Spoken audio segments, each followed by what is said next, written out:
buhay sa lahat mga ka-agri. Welcome back sa ating channel. Tayo ngayon nagpapakita sa inyo ng pagmamarkot, the easiest way. Ito yung latest innovation sa pagpa-farming, sa nursery, Aking ginuhitan po muna dito. Hindi na malaman ko sino original ito. Ako nakikigaya lang po, pero since yung lalagyan ay unique, the buko juice, atin ito ngayon. Sarili natin itong innovation. Sa halip na itapon natin, ay atin po siyang gagamitin. Nakatulong pa tayo sa pagbawas ng basura. Isasalpak lang po ito, babaliin, and then sasalpak ito. At lalagyan akong itong media. Ang media po natin ay may buhangin at may kokopit. So basa-basa po yan dapat. So moist.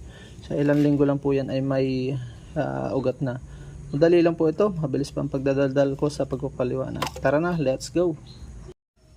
Unahin lang po natin itong mga naliban sa bakod para hindi makaprovision. Magkaroon na tayo ng mayamot sa atin. So ating i-bend. Tutusok po natin ito dito.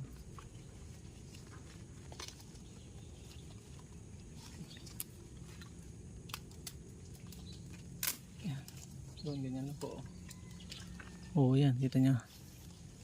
Tapos tutusok po natin ito. Mga an inch. 1 inch ganyan, oh. Ito nyo. Yun, oh. Tapos lalagyan natin ng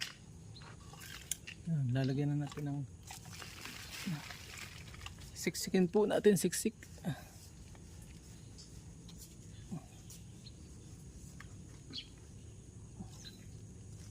Napakadali nga niya, kaya made easy. Ito yung easiest way. Puno natin, puno. Best po ang kukupit kasi siya ay nag-absorb ng moisture.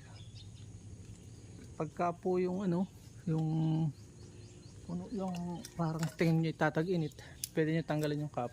Talagyan na natin yung cup, yung plastic, yung takip, sara, i-sealed na natin yan.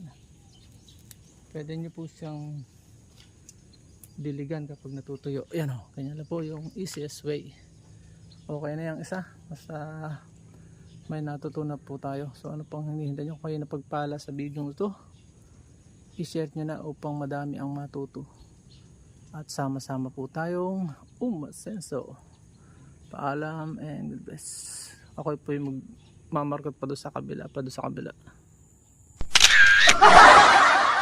At dyan po nagtatapos ang munti natin vlog. Kung kayo po yung napagpala at mahilig kayo sa ganitong klase mga upload, please consider subscribing and hitting the bell icon so that you'll get notification sa mga upcoming namin videos.